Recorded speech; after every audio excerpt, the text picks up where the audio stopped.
guys! So ayan, ganito rin ba kumain yung mga alaga nyo?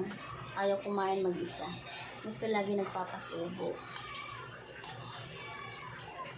Ito siya, simula nung maliit pa, ayaw niya kumain mag-isa.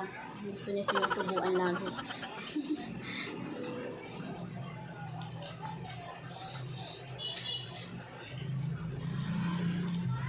Ayan, ganito ko siya pakainin.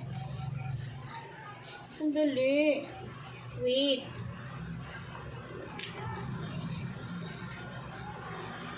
Parang bata lang din sinusubuan.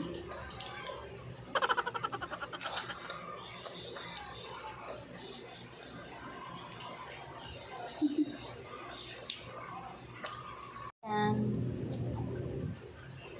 Nauubos na niya to, oh. Ganito siya kumain. Ayaw niya kumain na mag-isa. Ang gusto niya lagi sinusubuan siya. Pag ilalapag ko itong pagkain, hindi niya yung papansinin. Tititigan lang niya yan. Hindi niya kakain.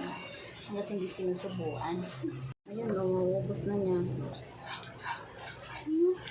Basta na. Ganito siya kumain talaga. Pero kung ilalagay ko lang yan, tapos hindi siya susubuan, hindi niya yan magagalaw. Tititigan lang niya to. Diba? Ganyan ka-arte.